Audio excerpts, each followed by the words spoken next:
Hey everybody, and welcome to GameSpot's E3 2013 Newsroom. I'm Shaun McInnes, this is Justin Calvert, and we're going to talk to you about Ubisoft's newly announced open-world racing game, The Crew. The Crew. The Crew. Now, I've seen a tiny piece of this, Yeah. but I know that you actually had a chance to play it, Shaun. Yeah, I got to see the game and I got to play it, and basically here's how I would describe The Crew. It's like if Driver San Francisco and Burnout Paradise had a baby, Okay. and that baby was also kind of an MMO, both in terms of multiplayer and RPG mechanics, and that baby is the size of the United States of America. So it's kind of a big Wow, baby, really? but a baby that a mother would still love. So, wow, it's that big, huh? It's so basically here's how the game works. It's an open world racing game, and the setting is all of the United States. It's obviously not to scale. It's a truncated version of it. That's less than But it's still a pretty big world. I think they said it's around 500 square kilometers. If you drive from the west coast to the east coast, it's going to take you about 2 hours. About 10,000 kilometers of road, and you don't just drive on the road. There's a whole big off-road part as well. You can drive wherever you want, up the mountains in the Rockies, that whole deal. One of the cool things about the game is that you can just fast travel anywhere you want. You can fast travel to the middle of Times Square, or you can fast travel to the top of a mountain if you want to do that. So it seems odd to be fast traveling in a driving game. Right, but it's an open world driving the fun game. in the driving? The fun, that's a good Half point. the fun is getting there. That is a good point that you make. But so it's also like a very social kind of game.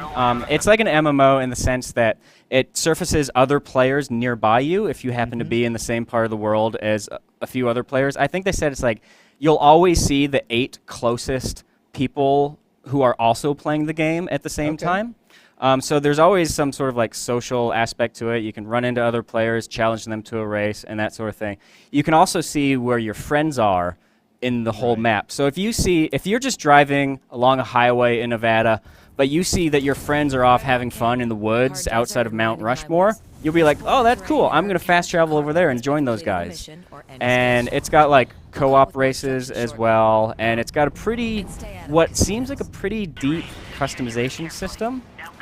It's basically you get street cars, off-road cars, and circuit cars. Licensed cars? There are licensed cars. There are licensed cars. Yeah. And you can customize them, and yeah. The one thing though is that you can't run over pedestrians. I'm sorry, Justin. Oh man. There's no killing in this game. I was getting real excited.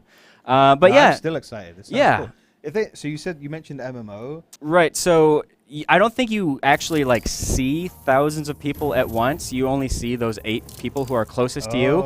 But no matter where you go in the world, if you're driving out in the middle of nowhere, it's always going to tell you like the 8 people that you're closest to. So it's kind of tunnel vision in that respect, but it's always keeping track of everybody who's playing the game and always like mixes those players together. And presumably you can form a group or something like that. So Yeah.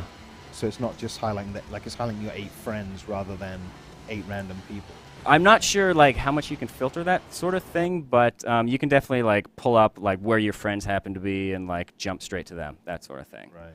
So yeah, there's some pretty cool ideas there, and it's a next-gen exclusive. It's Xbox One, PS4, and PC, so it's not, it doesn't have to cater to the lowest common denominator of current-gen specs. And when can I play this game, Shaun? I don't know. Cool. I suspect we'll find out more about that in the future. But that does it for our newsroom discussion of The Crew. For more on the games that we're covering here at E3 2013, be sure to check out GameSpot's live stage show coverage. Thanks for watching.